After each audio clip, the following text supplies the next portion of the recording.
जय हिंद साथियों, juke talk forum में एक बार फिर से आप सभी का स्वागत है। आज हम एक ऐसे विषय में बात करने वाले हैं जो इस देश के लिए और हम सभी युवाओं के लिए बहुत ही महत्वपूर्ण है, लेकिन उसको वो महत्व नहीं दिया गया। तो आइए दोस्तों, थोड़ा सा उस विषय में बात करते हैं जो हमारे इतिहास में कहीं छुप गया। दोस्तों, अक्सर जब युवा होते हैं तो हम कभी कभी ये बातें करते हैं कि मेरी किस्मत बहुत ख़राब है। यदि हमसे कोई पूछे कि किस्मत और मेहनत किसी इंसान की ज़िंदगी में क्या प्रभाव डाल सकता है, तो आइए एक उदाहरण से इसे समझते हैं। हमारे देश में एक नौजवान हुए, वो बीए की पढ़ाई कर रहे थे और पूरे स्कूल कॉलेज में उनका बहुत अच्छा रिकॉर्ड था। बीए में यूनिवर्सिटी में सेकंड रैंक वो लेकर के आए थे, स्कूल में भी बहुत अच्छा मार्क्स थे। जब वो कॉलेज में सेना के प्रशिक्षण के लिए गए, उस ज़माने में सेना के भर्ती के लिए कॉलेज में प्रशिक्षण दिया जाता था। जब वहाँ पर वो प्रशिक्षण के लिए गए तो उन्हें रिजेक्ट कर दिया गया। ये कहकर रिजेक्ट कर दिया गया कि आपको बहुत मोटा चश्मा लगा है और आप सेना तो क्या, उसके प्रशिक्षण के भी योग्य नहीं हैं। सोचिए साथियों, कैसा हो अगर ऐसी घटना आपके साथ हो। आप बचपन से किसी चीज़ के लिए तैयारी कर रहे हैं, हर क्लास में आप बहुत अच्छा प्रदर्शन कर रहे हैं, यूनिवर्सिटी में सेकंड रैंक तक लेकर के आ रहे हैं, और एक ऐसी कमी जो जन्म से आपके साथ है, जिसमें आपकी कोई गलती नहीं, उसके लिए आपको रिजेक्ट कर दिया जाए, आप क्या कहेंगे? फूटी किस्मत। किस्मत के अलावा इसे और क्या कहेंगे, क्योंकि आपका तो कोई बस है नहीं। लेकिन दोस्तों, वही नौजवान अपनी मेहनत करके एक दिन भारत की पहली सेना का सेनापति बन जाता है। ये है उसकी मेहनत। और वो नौजवान और कोई नहीं, वो हैं सुभाष चंद्र बोस, जो कि आज़ाद हिंद फौज के सेनापति बने। जब वो कॉलेज में पढ़ाई कर रहे थे, उस दौरान उनके कॉलेज ने उन्हें सेना के प्रशिक्षण से रोक दिया, इसलिए क्योंकि उनको एक बहुत मोटा चश्मा लगा था। लेकिन उन्होंने ये ठान लिया था कि मुझे तो एक न एक दिन सेना में जाना है, भर्ती होना है, और वो एक छोटे से पद में नहीं, सीधे सेनापति के रूप में आए। तो जब किस्मत आपको किसी चीज़ से रोकती है तो आप उसे ये मत सोचिए कि मैं सेना में जाने के लायक नहीं हूँ। किस्मत ने आपको इसलिए रोका क्योंकि आप सेनापति के लायक हो। इसलिए आइए सुभाष चंद्र बोस के जीवन के कुछ ऐसे पहलुओं के बारे में जानते हैं जो कि इतिहास में महत्व नहीं दिए गए, या हमें अधिकतर लोगों को इसके बारे में पता ही नहीं है। सुभाष चंद्र बोस प्रेसिडेंसी कॉलेज में पढ़ाई कर रहे थे। उस कॉलेज में एक प्रोफेसर हुआ करते थे, प्रोफेसर ओटेन। कॉलेज में पढ़ाई के दौरान उनकी रुचि पुस्तकों में बहुत रहती थी। एक दिन सुभाष चंद्र बोस लाइब्रेरी से कुछ पुस्तकें लेकर लौट रहे थे। एक कक्षा से गुजरते वक्त उन्होंने एक बच्चे की चीख सुनी। वो कक्षा अंग्रेजी की थी। वहाँ प्रोफेसर ओटेन एक बच्चे को बहुत बुरी तरीके से पीट रहे थे, और पीटते हुए वो चिल्ला रहे थे कि तुम सब इंडियन मूर्ख और नालायक हो। एक बार में कुछ समझ लेना तुम सबके बस में ही नहीं है। मुझे समझ जाना चाहिए था कि गधे कभी इंसान नहीं हो सकते, और तुम लोग कितनी भी मेहनत कर लो, तुम लोग हमारे चरणों की धूल ही रहोगे। ऐसा कहते हुए प्रोफेसर ओटेन उस छात्र को बहुत बुरी तरीके से पीट रहे थे। सुभाष चंद्र बोस ये सुनकर रुक गए। उन्होंने क्लास की तरफ झांका। वो प्रोफेसर ओटेन उस बच्चे को पीट ही रहे थे।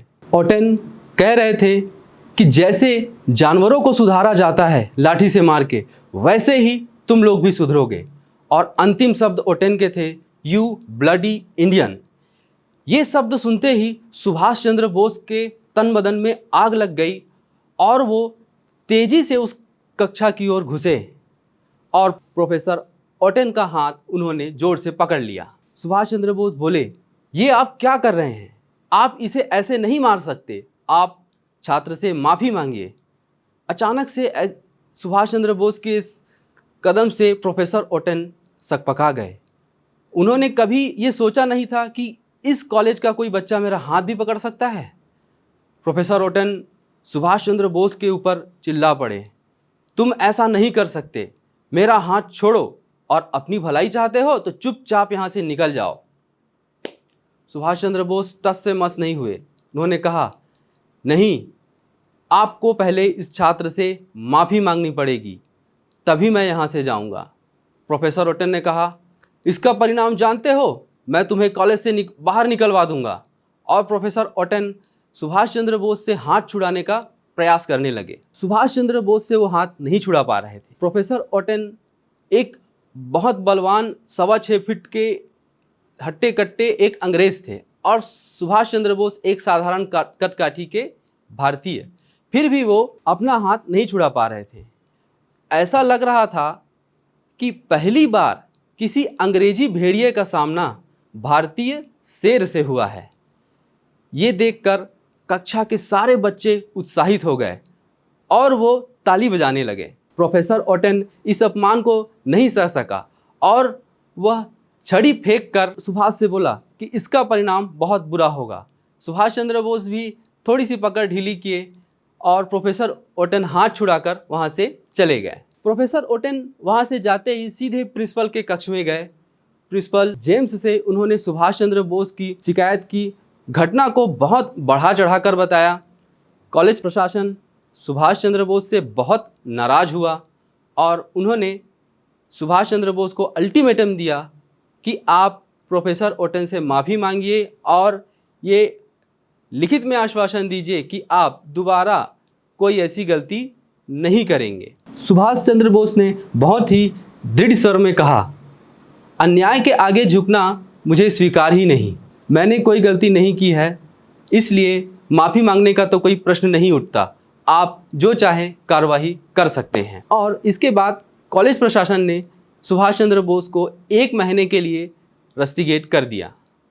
इस घटना के बाद कॉलेज में ये घटना आग की तरह फैल गई और सभी विद्यार्थी इस पर चर्चा करने लगे। जो विद्यार्थी कक्षा में थे वो बाकी विद्यार्थियों को कक्षा की घटना पूरी बता रहे थे कि किस तरीके से सुभाष चंद्र बोस ने ओटन को सबक सिखाया।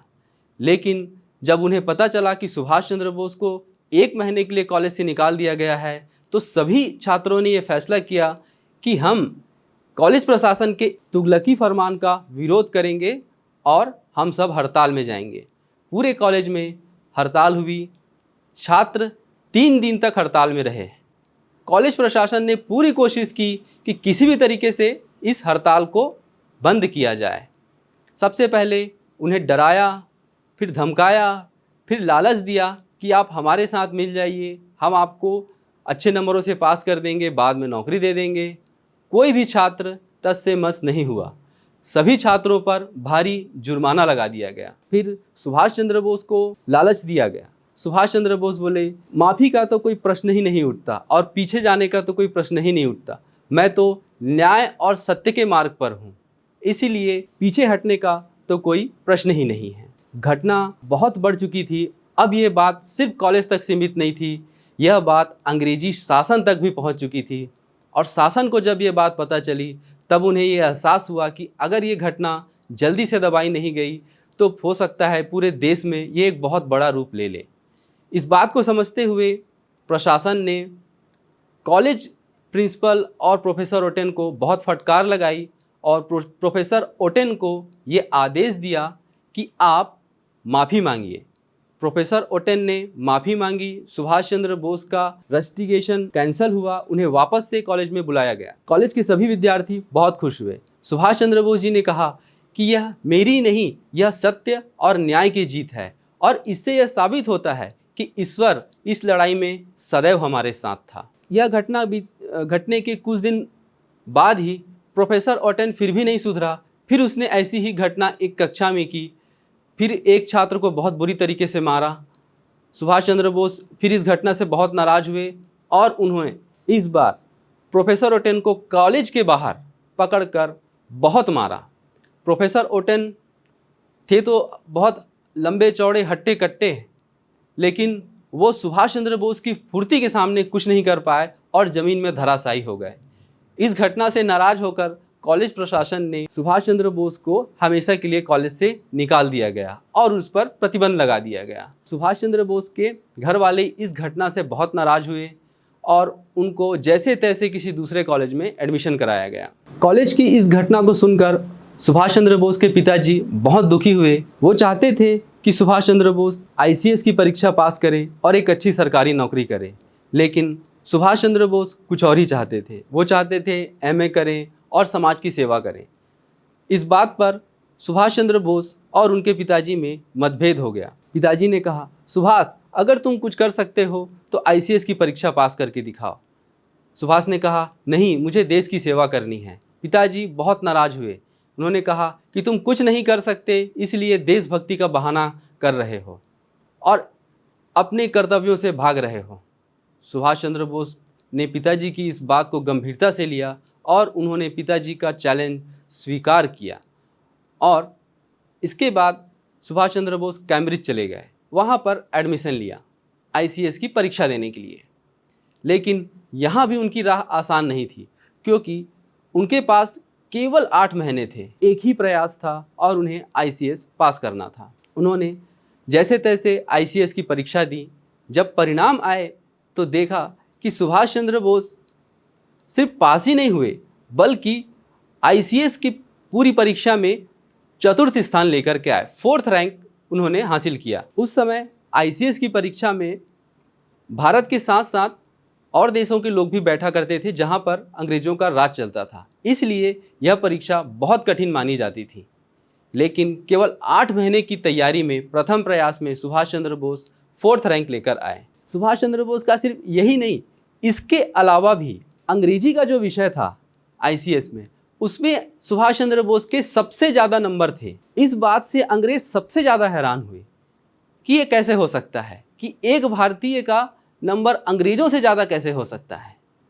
इससे लोगों को पता चल गया कि यह कोई सामान्य नवयुवक नहीं है, यह अद्भुत है और आईसीएस की परीक्षा पास करना इतना आसान नहीं है। इसके बाद सुभाष चंद्र बोस जी जब आईसीएस में शपथ के लिए गए तो शपथ पत्र पढ़कर वो बहुत दुखी हुए। उन्होंने कहा कि मैंने जीवन में ये लक्ष्य रखा है कि मैं देश को आज़ाद कराऊंगा, इस व्यवस्था में नहीं जुड़ूंगा और मुझे इसी व्यवस्था का हिस्सा बनना पसंद नहीं है।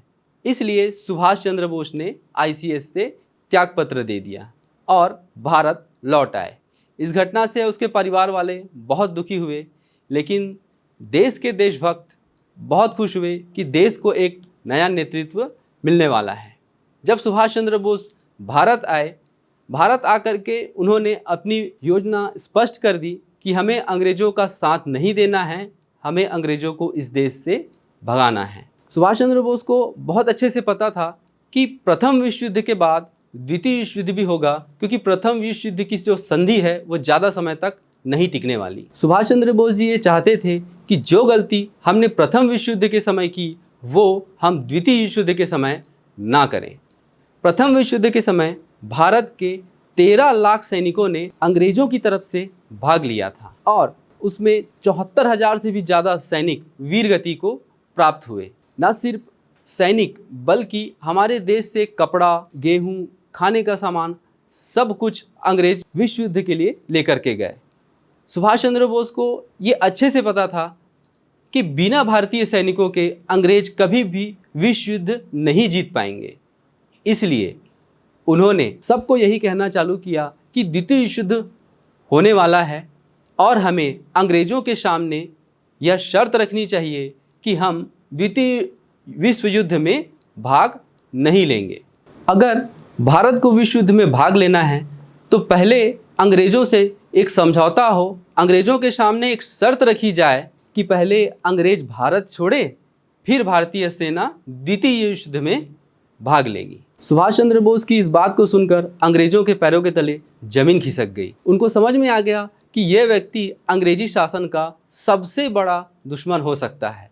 क्यों? क्योंकि इसने अंग्रेज़ों की सबसे बड़ी कमजोरी पकड़ ली है। अगर यह और कुछ दिन रहा भारत में तो ये भारत को आज़ाद करा देगा। इसलिए अंग्रेज़ों ने सुभाष चंद्र बोस पर कई प्रकार के प्रतिबंध लगा दिए।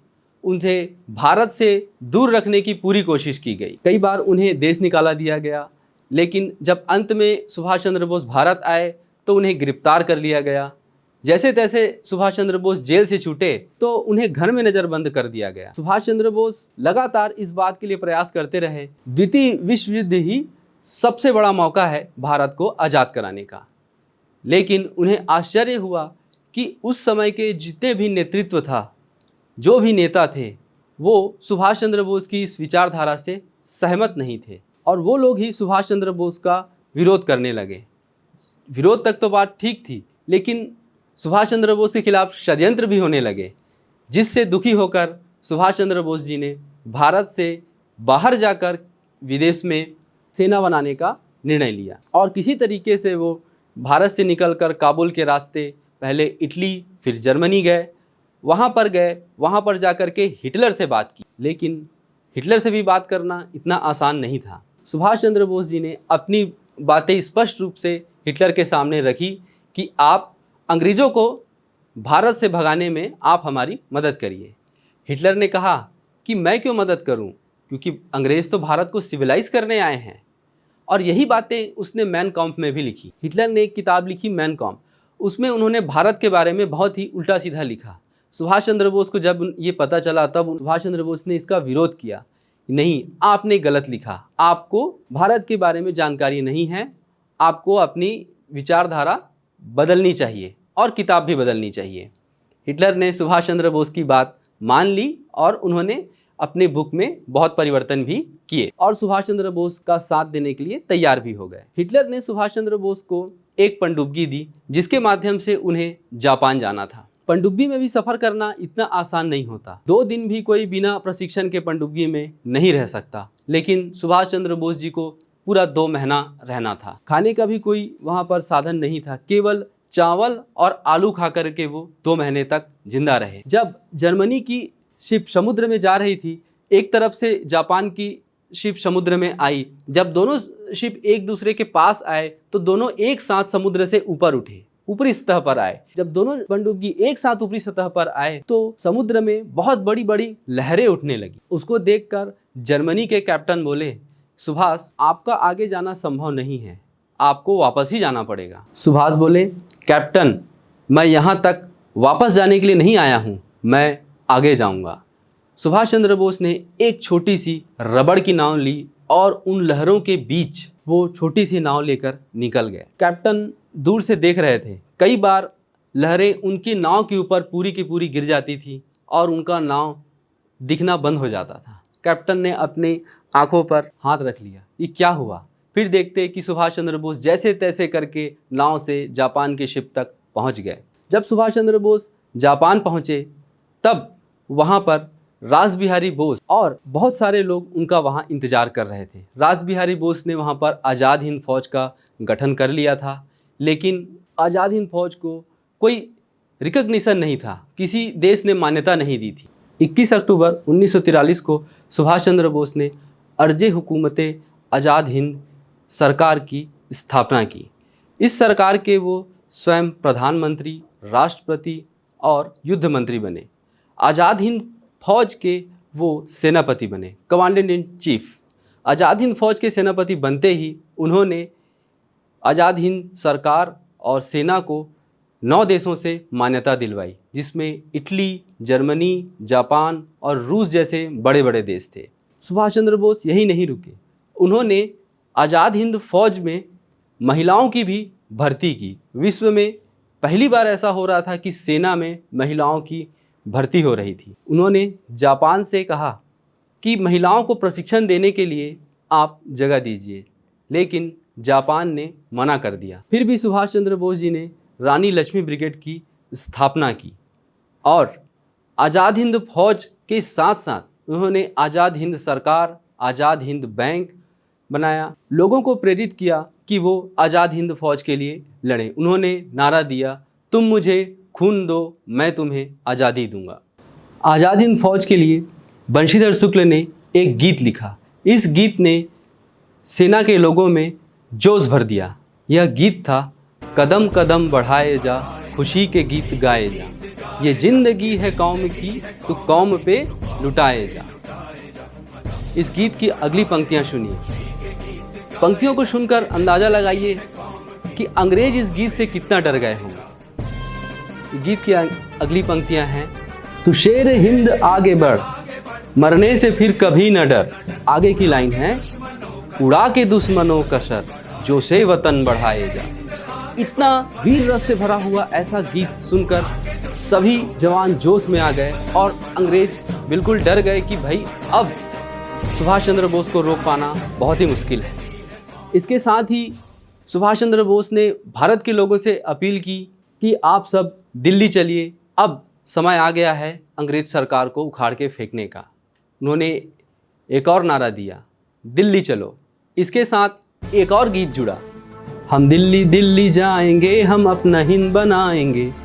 और सुभाष चंद्र बोस जापान की सेना की मदद से आज़ाद हिंद फौज ने अंडमान और निकोबार द्वीप जीत लिए और उनका नाम बदला शहीद द्वीप और स्वराज द्वीप। 30 दिसंबर 1943 को यहाँ पर अर्जे हुकूमत आज़ाद हिंद का शासन हो गया। लेकिन इसी समय विश्व युद्ध में एक अप्रिय घटना घटी और जापान धीरे धीरे युद्ध हारने लगा और जापान ने यह तय किया कि अब वो भारत का साथ नहीं देगा। इस बात से सुभाष चंद्र बोस बहुत दुखी हुए, लेकिन वो जानते थे कि विश्व युद्ध जैसे ही होगा, जैसे ही जापान हारेगा, वो भारत का साथ नहीं देगा। जापान सरेंडर करने जा रहा था और उसने सुभाष चंद्र बोस को भी यही कहा कि क्या आप भी सरेंडर करेंगे? सुभाष चंद्र बोस ने कहा, नहीं, मैं सरेंडर नहीं करने वाला। सुभाष चंद्र बोस और आज़ाद हिंद फौज उस वक्त तक बर्मा, इम्फाल, पलेल ऐसी जगह जीत चुकी थी, लेकिन अब परिस्थितियाँ ऐसी हो गई कि अब और आगे जाना संभव नहीं हुआ। जापान ने सुभाष चंद्र बोस के भाग जाने की व्यवस्था की, लेकिन सुभाष चंद्र बोस ने भागने से मना कर दिया। उन्होंने अंतिम समय तक रानी लक्ष्मीबाई ब्रिगेड के साथ देना तय किया। सुभाष चंद्र बोस जान चुके थे कि अब जापान उनका साथ नहीं दे रहा है, इसलिए वो रसिया जा रहे थे। उसी समय 18 अगस्त 1945 को वो मंचूरिया के रास्ते रसिया जा रहे थे और टोक्यो के पास एक हवाई अड्डा है ताइहोकू, वहाँ पर उनका प्लेन दुर्घटनाग्रस्त हो गया। ऐसी जानकारी 23 अगस्त 1945 को टोक्यो के रेडियो से दी गई, लेकिन आज तक यह प्रमाणित नहीं हो पाया है कि क्या वहाँ पर कोई प्लेन दुर्घटनाग्रस्त हुई थी। अभी तक सुभाष चंद्र बोस की प्लेन क्रैश और उनकी मृत्यु से जुड़े तथ्य स्पष्ट नहीं हो पाए हैं। जब यह बात भारत के लोगों को पता चली, उस समय यही खबर पता चली कि सुभाष चंद्र बोस प्लेन क्रैश में मारे गए।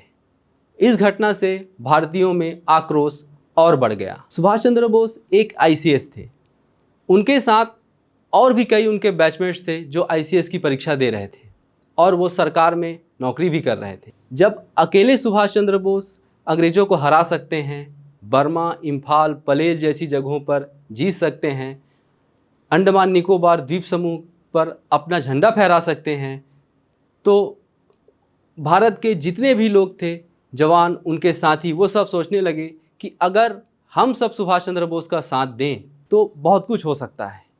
लेकिन अब बहुत देर हो चुकी है, सुभाष चंद्र बोस अब हमारे बीच नहीं रहे। जाते जाते उन्होंने अंग्रेज़ों के साथ साथ इस देश के लोगों का विश्वास और दिल जीत लिया। इस देश के लोगों को जगा दिया कि नहीं, हम अंग्रेज़ों की गुलामी के लिए पैदा नहीं हुए हैं। अंग्रेज़ हमसे कमज़ोर हैं और जब हम इनसे लड़ेंगे तो ये देश छोड़ करके भाग जाएंगे। अब उनका यह विद्रोह हर जगह पर फैलने लगा। धीरे धीरे आईसीएस अधिकारी और जो अंग्रेज़ों का एडमिनिस्ट्रेशन है, उसमें कार्य करने वाले भारतीय लोग विद्रोह करने लगे। हम सबको जानकर ये हैरानी होती है कि 1857 में जो अंग्रेजी सेना थी उसमें 85 से 87% भारतीय ही थे, और जब 1945 के आसपास भी हम देखें, उस समय भी अंग्रेज़ों की सेना में, उनके सरकार में कार्य करने वाले अधिकतर लोग सब भारतीय ही थे।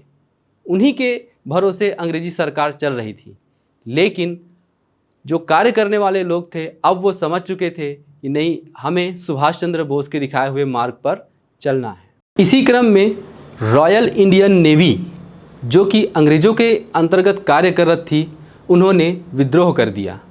विद्रोह का कारण था भारतीयों के साथ भेदभाव।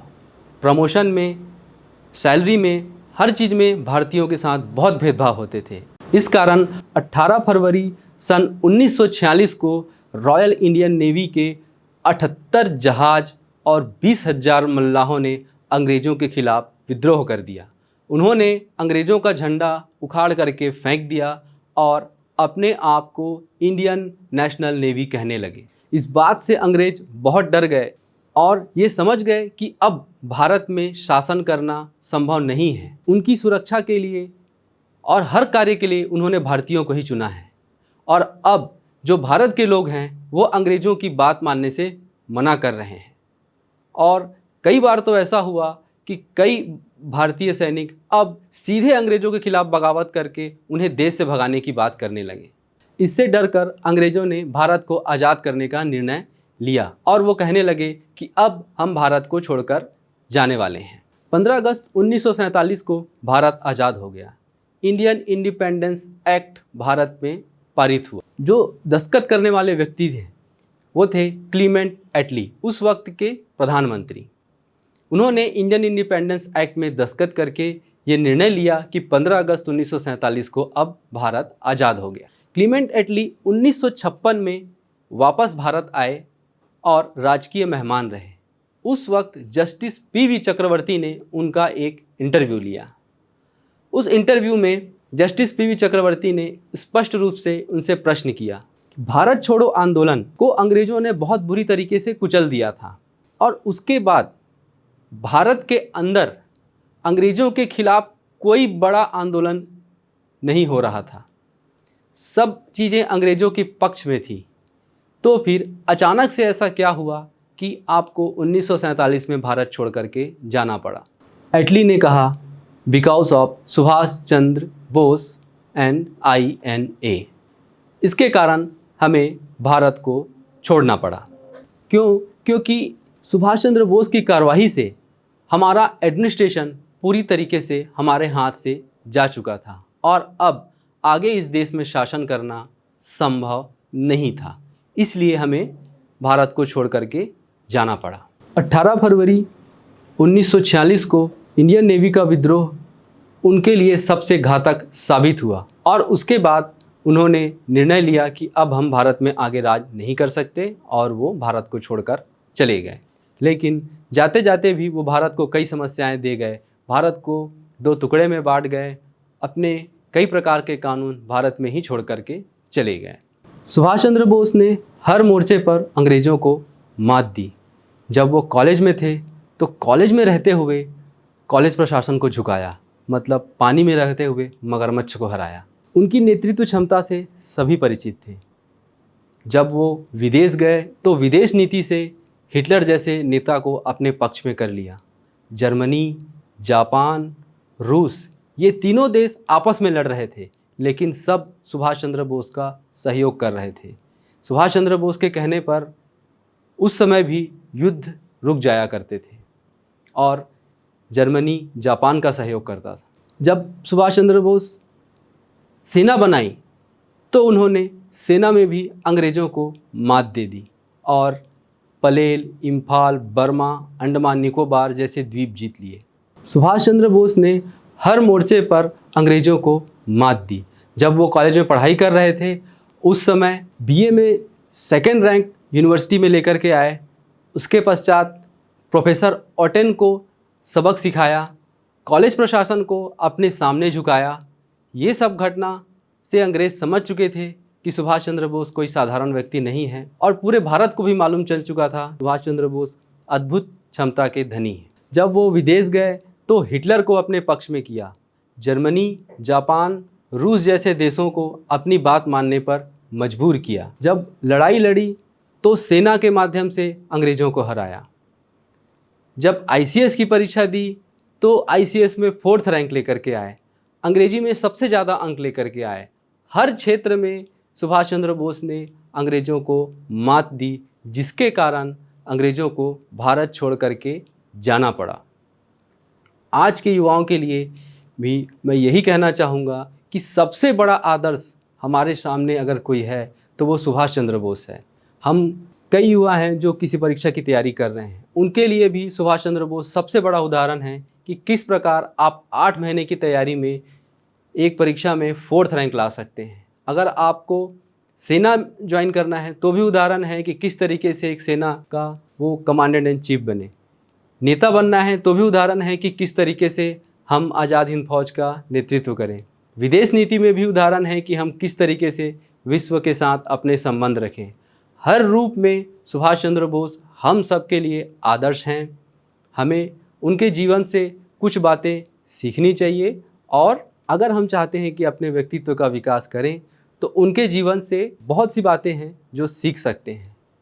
सुभाष चंद्र बोस कहते हैं कि I was barely 15 when Swami Vivekananda entered into my life, और उन्होंने भगवत गीता और स्वामी विवेकानंद से प्रेरणा लेकर के भारत को आज़ाद कराने का संकल्प लिया।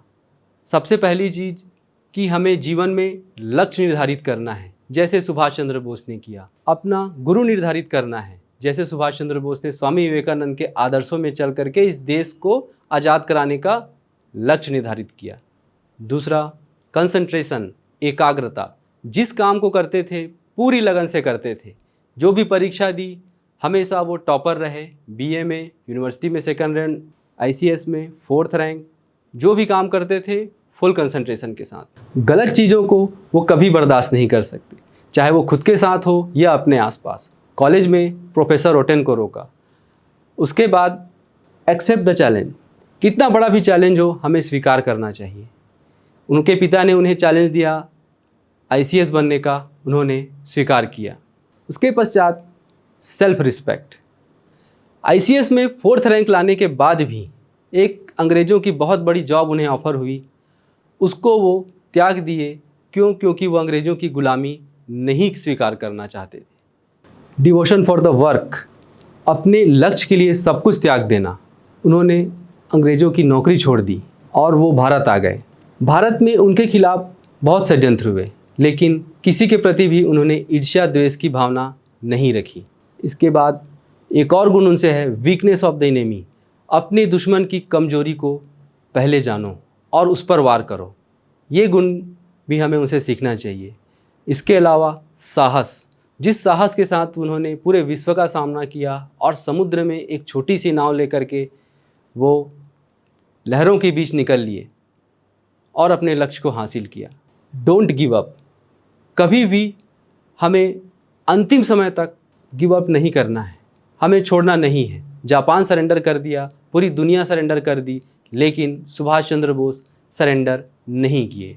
और अंतिम सबसे बड़ी उनकी खूबी है लीडरशिप, नेतृत्व की क्षमता। उस समय आज़ाद हिंद फौज में हिंदू, मुस्लिम, सिख, ईसाई, उत्तर भारतीय, दक्षिण भारतीय सभी लोग थे। सबको वो साथ में लेकर के चले और कभी किसी के खिलाफ भी नहीं बोले, सबको मौका दिया, सबको साथ लेकर चले। एक अद्भुत नेतृत्व क्षमता उनके अंदर थी। ये सारे गुण हमें सुभाष चंद्र बोस से सीखना चाहिए और अपने जीवन में उतारना चाहिए।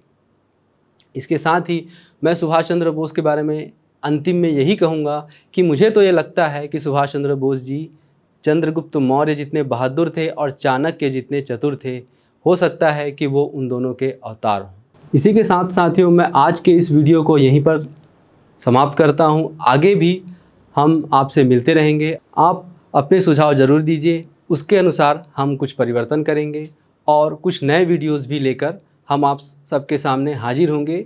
इसी तरीके से कुछ गुमनाम नायक या जिन इतिहास को हमसे छुपाया गया, नहीं बताया गया, जो हमारे लिए बहुत ज़रूरी है, ऐसा ही कुछ हम लेकर के भी आगे भी आते रहेंगे। इसी के साथ हम आज के इस वीडियो को यहीं पर समाप्त करते हैं। लेकिन समाप्त करने से पहले बहुत सारे प्रश्न मैं आप सबके सामने छोड़ करके जा रहा हूँ। सुभाष चंद्र बोस के साथ क्या हुआ? यह एक बहुत बड़ा प्रश्न है और हम सबको इसके बारे में पता करना चाहिए।